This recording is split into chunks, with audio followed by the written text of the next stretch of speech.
tá? Nós temos o nosso destino individual, mas estamos a serviço de um destino coletivo. Então, se algo que está acontecendo que não é muito agradável na nossa vida hoje, pensem sempre na geração passada, não dos seus pais, pensem nos avós, né? Porque as pessoas se perguntam, por que um sofre uma depressão, por exemplo, e os outros não? Por que a vida nunca dá certo? Um irmão, uma família, por exemplo, com 5 filhos.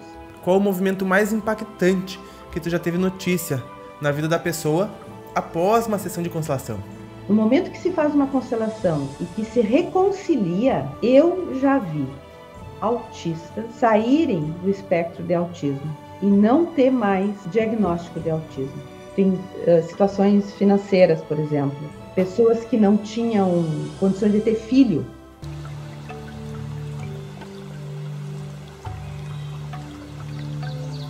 Olá pessoal, sejam muito bem-vindos a mais uma Conferência da Paz. Hoje vamos falar sobre constelação familiar e vamos falar sobre os cumpridores de destino na nossa vida e quem sabe até na humanidade. Nossa convidada de hoje é a Cláudia Rezende Zuliani, ela que, dentre inúmeras coisas, uma consteladora familiar miraculosa, fantástica, muito boa no que faz e resgata almas do fundo do poço. Boa noite, obrigada pelo convite, que bom estar aqui com vocês. E os cumpridores de destino, Cláudia, seriam pessoas que vêm para a nossa vida cumprir a lei da atração, aquilo que a gente atrai, aquilo que está dentro de nós, para que nos seja mostrado, para que a gente veja aquilo que está dentro de nós. Enfim, nós vamos conversar sobre isso hoje. Aliás, pessoal, eu deixei o link da constelação familiar com a Cláudia online aqui embaixo na descrição, caso alguém queira fazer. Eu sei que é algo muito útil, muito valioso e pode resgatar as pessoas debaixo do fundo do poço, em muitas situações. Acho que nada é tão milagroso assim, mas vamos lá.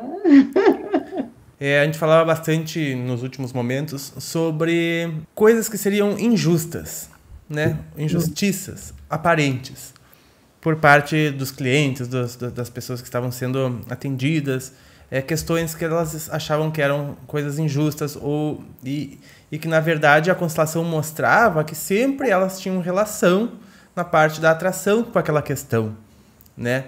Por exemplo, uma pessoa que foi maltratada, ela interiormente estava conectada a um campo que atraía maus tratos, né? Então ela atraía pessoas que trariam esses maus tratos a ela, porque ela própria tinha um campo de ressonância interno quanto a isso, né?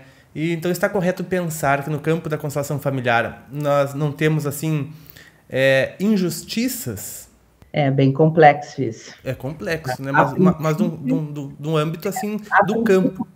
Do campo e da filosofia da constelação, ele fala que não existe injustiça, tá? E que todos nós estamos ligados a um grande destino coletivo, tá? Nós temos o nosso destino individual, mas estamos a serviço de um destino coletivo. E o que nos conecta a essas injustiças é o nosso campo mórfico. Então, eu posso estar passando uma injustiça, tá? Porque eu estou ligada a alguém do meu sistema familiar que não assumiu uma responsabilidade por um dano que causou. Tá? E eu posso, então, estar querendo pagar por esse erro, por esse dano, inconscientemente. Eu não tenho nem ideia que eu estou fazendo isso, mas eu me conecto a essa pessoa. Porque se no universo tudo tem que ter equilíbrio, tudo tem que estar equilibrado, se alguém lá no meu antepassado, bisavô, tataravô, gente que eu nem sei, nunca vi na minha vida, tá?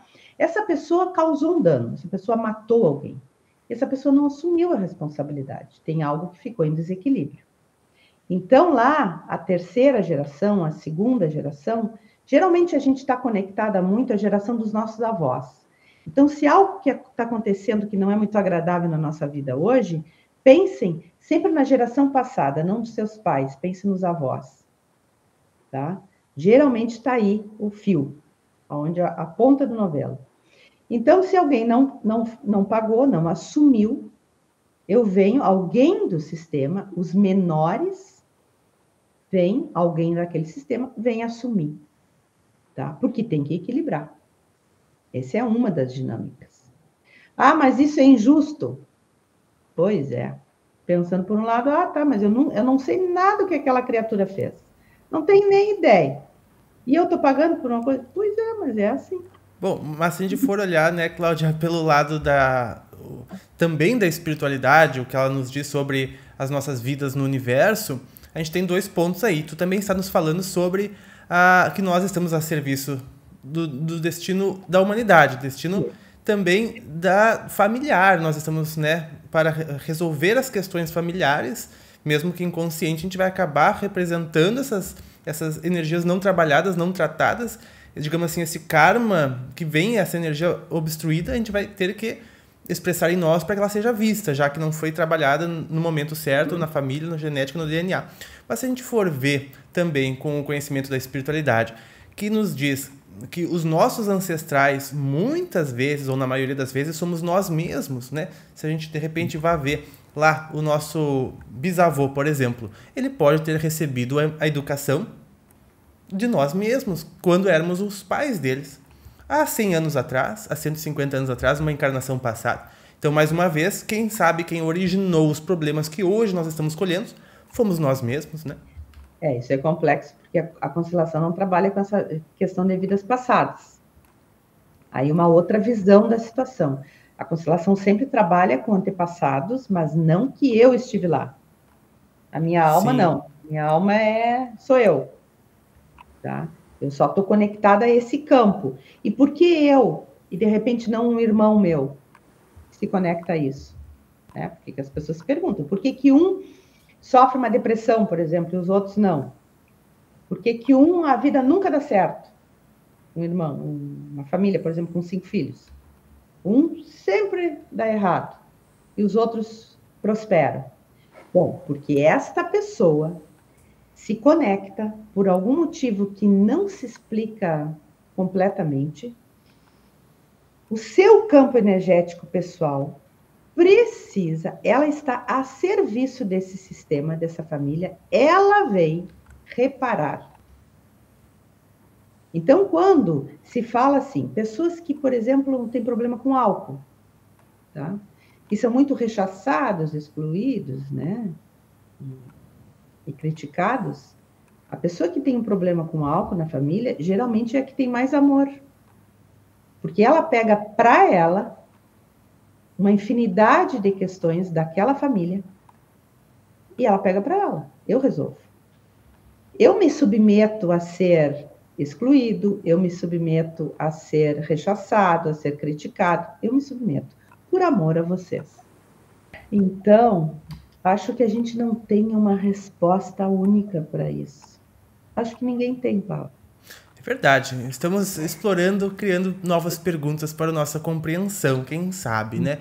Mas vem a corroborar também com com os nossos estudos das vidas passadas da gente, né? Onde, de repente, essas pessoas que um da família pega todos os campos e o outro não pega, de repente, aquele que pega os campos está mais conectado a nível ancestral com essa família desde suas outras existências, né? De suas outras encarnações, se fôssemos levar em consideração este campo dentro das constelações. A gente sabe que a constelação familiar não toca neste ponto, né?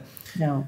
Mas é muito interessante tudo isso, até porque isso precisa ser corrigido, né? Isso precisa ser trabalhado. Eu sempre falo que a constelação familiar, quando a gente faz o trabalho, vê ali o sistema, vê as coisas como é que estão funcionando, vê os problemas, os conflitos, os bloqueios, os desbloqueios, eu sempre tive para mim que isso é um trabalho que se faz na encarnação, né? O trabalho da nossa encarnação é resolver essas questões, é resolver esses problemas. Às vezes a gente encarna para resolver esses problemas, né? Para resolver essas questões. E até penso eu que as pessoas poderiam levar várias encarnações para conseguir resolver algumas questões, alguns problemas. E que a ferramenta da constelação vem possivelmente mostrar, indicar muitas questões, e essa pessoa poderia resolver antes, ou em uma encarnação conseguir resolver mais questões com a constelação, né? Eu tenho essa visão. E acredito que isso auxilia bastante, né? Nesses novos tempos nós temos tantas novas ferramentas para auxiliar a nossa evolução. Coisa boa. Tem muita coisa boa. A gente estamos encarnados aqui, então a gente concordou em estar aqui.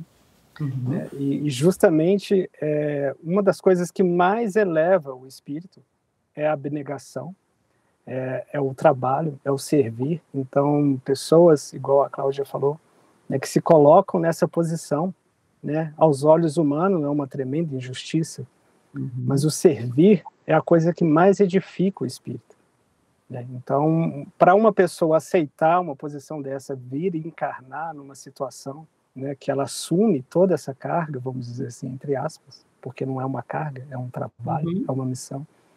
Então, justamente é o que a gente vê, né, nos livros, na espiritualidade, o que mais edifica o espírito é a abnegação, é o servir, é o amor, né, você doar. Então, para uma pessoa assumir isso, aos olhos humanos, ela é muito injustiçada, ela realmente é a gata borralheira da história, vamos dizer assim. Mas, aos olhos espirituais, ele é um missionário, um servidor, né? Eu, quando tu fala isso, eu lembro, por exemplo, da dinâmica dos esquizofrênicos, por exemplo. A esquizofrenia, num sistema, ela nos diz que existiu, parecido com a dinâmica do autista, tá? Existiu naqueles sistemas, tanto paterno quanto materno, geralmente é no materno, tá? Assassinatos entre a família, dentro da família. E o esquizofrênico, ele tem nele a vítima e o perpetrador, se fala na constelação. É assim que a gente usa. Ou a vítima, o bom e o mal, tá? Tá dentro dele. Tá? E ele quer reconciliar, precisa reconciliar. No momento que se faz uma constelação e que se reconcilia, eu já vi autistas saírem do espectro de autismo e não ter mais diagnóstico de autismo. Vai para uma nova avaliação, depois da constelação, e os médicos dizem, eu não sei mais o que é. Não sei mais o que é. Porque teve reconciliação. O Bert Hellinger, antes de falecer, ele não permitiu que houvesse que transcrevesse os livros em alemão para outras línguas sobre o autismo. Ainda não está transcrito, porque ele dizia que a gente não está pronto para saber. E quando um esquizofrênico se cura, eu já vi isso. Quando a gente fala cura, ele sai daquela loucura, daquela coisa que a gente vê, que a gente está acostumado a ver, e fica um pouco mais centrado. Ele não vai ficar uma pessoa normal, assim, como todo mundo, não. A família não quer muito isso. Porque ele está a serviço de todos. Ele carrega um segredo. Quando ele se cura, quem vai pegar isso? Né? Então a gente tem que ter muito cuidado com tudo que a gente vai mexer no sistema familiar. A Cláudia pode compartilhar conosco qual o movimento mais impactante que tu já teve notícia na vida da pessoa após uma sessão de constelação. A gente vê muito assim, ó, as pessoas que têm situações financeiras, por exemplo, estavam muito mal, que passavam, às vezes, anos sem emprego agora, por exemplo, ou que tinham dinheiro e perderam dinheiro. A constelação, depois de uma informação X que chegou lá para a pessoa, ela deu uma virada de chave, assim, hoje em dia é uma pessoa extremamente abundante, tá? Então, consegue entender onde é que estava o buraco, onde é que estava a falha, reajusta e segue para a vida. Pessoas que não tinham condições de ter filho, tá?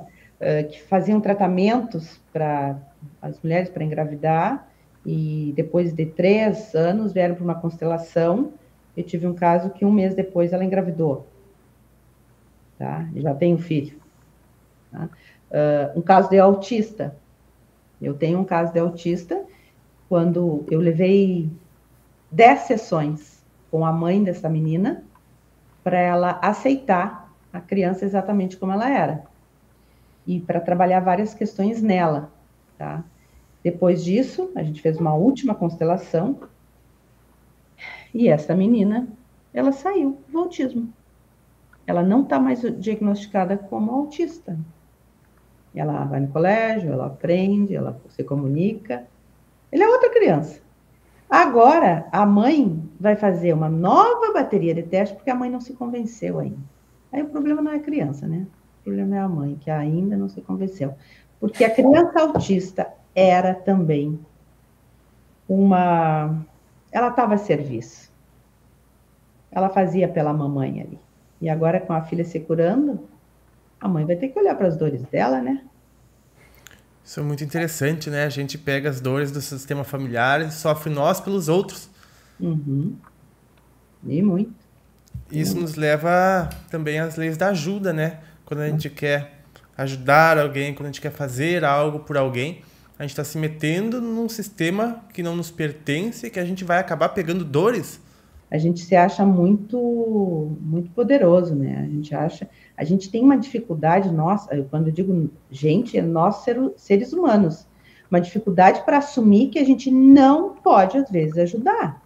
Que a única maneira de ajudar é dizer, eu estou aqui, eu compartilho contigo. A gente se coloca como salvador. Eu uso muito, muito essa frase. Gente, nós estamos nos colocando como salvadores da pátria. Eu vejo a pessoa querendo salvar, mas, gente, por favor, só um pouquinho de cuidado com você. E eu percebo que sim, é olhar para o outro, é julgar o outro, é ver o outro, é tentar puxar todos os problemas do outro para si, para tentar a resolução, a solucionática, sendo que a pessoa está aí precisando de um carinho, de uma atenção, mas não, ela se coloca na posição de salvador. E às vezes a gente nem se pergunta se a pessoa quer resolver o problema dela. Às vezes a pessoa não quer. Falando assim sobre constelação, parece que ela tem bastante a ver com a lei da atração, né? Parece que ela nos mostra a lei da atração na prática, né? Mas é aquilo que está lá no nosso subconsciente, aquilo que está bem interno nosso, que a gente não vê, e a gente atrai as situações, as questões, as quais nós temos conexões internas. Então é muito interessante, né? Por isso que a gente fala dos cumpridores de destino, porque são as pessoas que vêm para nos mostrar isso em nós, para trabalhar isso em nós, né? As pessoas difíceis, né, Paula? As pessoas difíceis na nossa vida são aquelas que mais nos ensinam. Não é quem nos joga confete, é aquele que nos desafia. Então, e esses estão na família. Estão na família. E bem próximos ainda. Não é verdade. É a frase a família... Os amigos é dharma, né? A família é karma. Uhum. Então, agradecemos as pessoas difíceis, porque só através delas que a gente pode saber mais sobre a gente. A Carla Fernandes pergunta assim, e respeitar o tempo dos mais velhos na evolução ou ajudá-los a mudar também? Estamos no ajudar.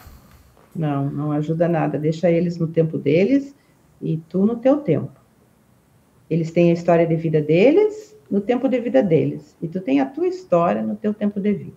E com as suas consequências. Cada um assume as suas consequências. E isso não quer dizer, que é a palavra agora que a gente usou, não ter compaixão, não olhar com respeito, com amor, mas não queira.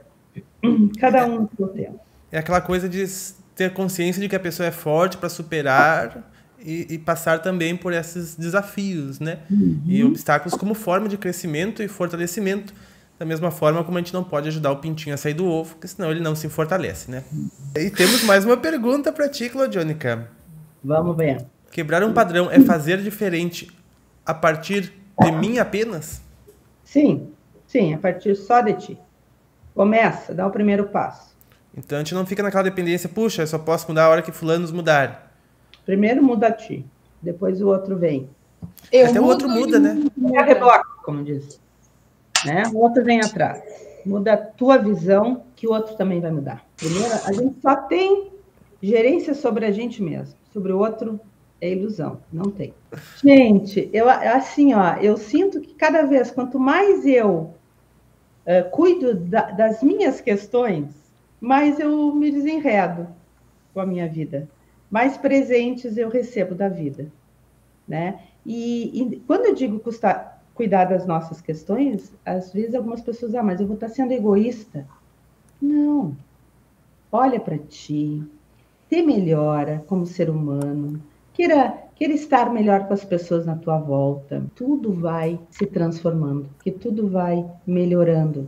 na vida. Então, cuide de si e olhe para os outros com um olhar mais amplo. Não só no problema, não só na questão que o outro não conseguiu, nas queixas.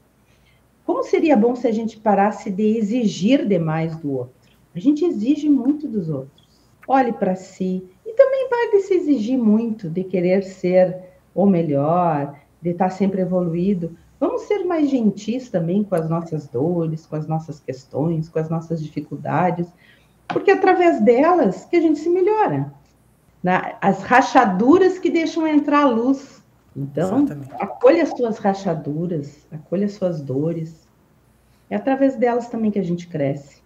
Estivemos aqui com a Claudiônica Radiônica, consteladora, na nossa Conferência da Paz mais uma vez. Claudiônica, muito obrigado pela tua presença e pela tua participação. Eu que agradeço, gente. Acho que falei demais. Eu agradeço muito a presença de todos vocês. Fiquem em muita paz. Nós nos vemos nos próximos. Um grande abraço e até mais!